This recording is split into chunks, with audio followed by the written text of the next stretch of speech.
Baada ya kuondoka tunaenda mbele. Na usicheze beki, cheza goli. Masaranga mchezaji gani ndani ya kambi ni korofi sana? Korofi wale changamfu ni korofi. Hiyo sasa sio hiyo tunauliza tena mimi mhusika wananiuliza tena mhusika mwenyewe. Hao ndio watakuwa waulize hao huko. Wewe ni mkorofi yani sio mchangamfu. Mimi napenda sana. Mimi napenda kufly. Yaani wewe hata ukinichukia kufanya nini lakini mimi napenda kufly mwenyewe. Wewe ndio mwenyewe. Ndio silaha yangu kubwa. Masaranga, turudi kwenye lifestyle. Ni mtu wa namna gani? Mtu mmoja ambaye kwanza namwamini Mwenyezi Mungu. Na nampenda kila mtu ambaye ananisupport na yule ambaye hata anisupport. Pia nampenda.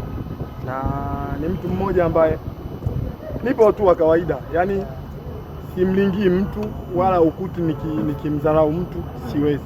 Ukiona nimekudharau, ujue kuna kitu ambacho nimefanya mpaka mimi nikudharau. Na Masaranga, ni namna gani unapoweza kuenda pressure ukiwa na forward 1v1? Na ni kipi hasa ambacho kinakuja akilini mara ya kwanza ukishakutana na striker? Ni kusave tu. Yaani usiingie golini. Yaani hata mimi nikisavea kisikio nimesha save. Wewe utajua mwenye lile goalkeeper eti alidaki kwenye goalkeeper kudaka. Mimi kusave tu. Yaani usiingie golini. Si ndio hivyo? Ili goalkeeper uwe mzuri, yaani haujalishi. Haujalishi kwamba ile goalkeeper unafanyaje. Yaani wewe ni kusave. Hata mpira ukigonga hapa ukatoka nje, mimi nimesave. Uwezo mkubwa kwa Masaranga kurusha mpira kwa mikono.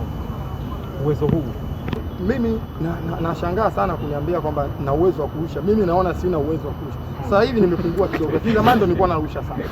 Lakini hata kudaka pia, mbona msemaji Masaranga hajua kudaka? Umekataa tu kurusha, kuna kitu ambacho watu wengi wananiona hiyo kudaka na julikana. Basi huo ni uwezo tu wangu binafsi. Mwenyezi Mungu ndo kanijalia. Inachagizwa na mazoezi pia. Yani mimi bwana nilikuwa na story moja, nilikuwaga nacheza mashindano ya Coca-Cola yalinikata, japo sikucheza. Ndio maana nakwambia zamani nilikuwa nilirusha kutoka ile kule goli la chini kule Karume kule mpaka huku likagonga bati ndio ndiko wiki. Ndio hapo wakanitoa, wanaambia huyu mkubwa wewe. Kumbe wala alikuwa na nini. Yaani zamani ndio nilikuwa narusha sana, lakini sasa hivi nilipungua sababu sijui labda umri unaenda. Masaranga mchezaji gani huwa anawahi sana mazoezi? Masaranga. Wewe hapa leo wa kwanza umemwona nani? Hapa uwanjani wa kwanza umemwona nani? Mimi lazima niwahi. Anachelewa. Baka. Sisi hapa. Utamwona yuko wapi Baka? Unamwona pale pale. Yuko wapi? Yule amefika muda mrefu. Kumbe umeona kama amefika muda wa kufika saa ngapi? Saa 9. Sasa hivi angalia saa hapo. Dakika ngapi amefika? Huyo ndo Baka. Kitu gani wewe unafurahi sana ukiwa mazoezini? Unafurahi sana mwalimu mazoezi. Kwanza mazoezi ambayo yanatolewa. Unajua huko tofauti na huko tulipotoka. Tulipotoka mazoezi sio masiala huko. Huko ndo yamezidi sana. Huko amezidi kwa sababu una level jinsi ile. Sababu hizi timu kubwa hizi lazima upate ushindi. Yaani unafanya mazoezi yaani yana pia ya ziada. Hivyo. Mpaka kufika sasa Masaranga na yuko kwenye uzo wa wananchi. Ni tukio gani ambalo anasema kwenye kariera yangu ya soka mpaka kufika sasa hivi siwezi kulisahau? Baya au zuri? Tuanze na zuri. Kwanza kufikisha taifa. Yaani nimevunja rekodi. Nimevunja rekodi. Mimi si mnaona kawaida huko. Mimi huko Morocco nimevunja rekodi. Sasa kama nyinyi mtajua wenyewe rekodi gani mkatafuti. Mimi mwenyewe Morocco nimevunja rekodi. Kwanza hiyo ndio kitu ambacho kimenifanya nimefurahi sana. Kitu kibaya. Watu wabaya sana. Basi watu wanaongea watu vibaya. Kitu kinakata. Kuna mtu mmoja aliongelea, sio jambo zuri kuongea kwenye media, lakini Mungu huwa anapanga kila kitu. Na hata juzi wakati narudi kambini nikatiwa tiketi na ndege na Yanga, nikakutana naye kwenye ndege. Ni kiongozi mkubwa, alichafua, sikupenda. Hilo tukio ndo nalikumbuka mpaka naenda kaburini. Nitalikumbuka. Au tumsamehe. Nikiwa naliongelea kidini kwetu sisi, nikiwa naliongelea mara kwa mara. Unakuwa bado hujamsamehe, si ndio? Ndio. Lakini hapo sijui nisemaje, lakini ni tukio ambalo sio zuri na siwezi kulifuta kwenye kumbukumbu yangu. Yaani hata aje nani? Yaani katika tukio langu hata utanifuta yote, lakini hiyo haliwezi. Masaranga, sisi waandishi wa habari wa michezo kuna wingi sana wa taarifa za mitandaoni. Wewe unapata muda kupitia comment za wanamichezo au wachambuzi na zinawaathiri kiasi gani? Zamani bana, unauliza swali zuri bana. Sikutegemea kama unaweza kuuliza hivi. Zamani nilikuwa nasoma. kwa zamani kidogo Yeah. nilikuwa kama miezi miwili mitatu nilikuwa Yeah. nasoma comment hizo, lakini sasa hivi sisomi kwa sababu nimejua kwamba unapozisoma hizi comment zinakuweka katika hali gani, sababu hali hiyo nimepitia.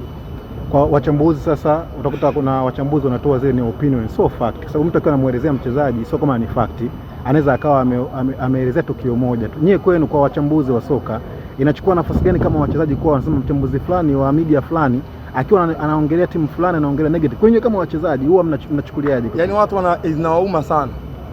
Juzi kuna mtu kaniongelea mimi afu nikaa naonesha kwenye tunaenda mazoezini tu kwa Dodoma, nilikuwa naonesha washikaji tulikuwa tumekaa nao nyuma kwa wachezaji.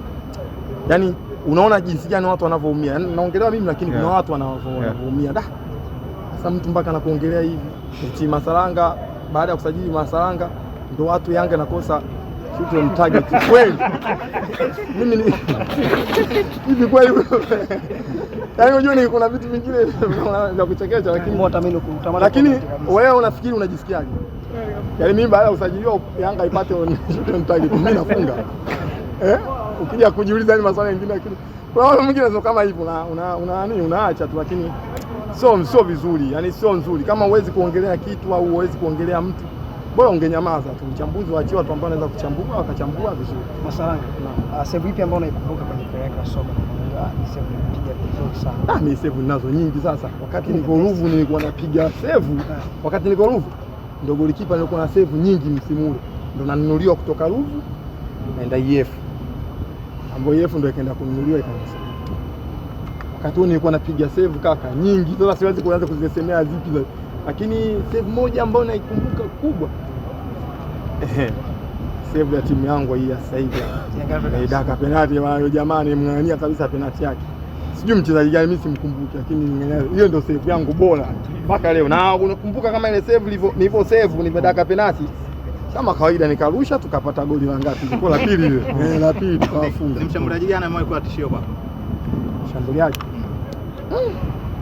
Kwa hapa kwa Mtanzania hapana, mimi sijawa tishio kwa mtu. Yaani mimi akaja mimi namuogopa yeye. Wewe unacheza unajua leo. Wewe hamna. Nasema kabla nimeshacheza sasa hivi na kina Diaz huko kwa 8. Masalanga. Hamna washambuliaji. Kwa sasa football, mchezo wa mpira wa miguu umekuwa kama music, yani kama kiwanda cha music. Umekuwa master sana. Hii kwenye lifestyle yenu inawaathiri kiasi gani? Sana, inatuathiri sana. Sababu hata unashindwa hata kufanya vitu vyako vingine vya muhimu, secret issue na hivyo. Kwa unashindwa kufanya kwa sababu ya kila mtu sana kujua. Kana natupa wakati mgumu, lakini yote maisha kwa sababu tumechagua huko, hatuna budi kuyapambana nayo. Asante.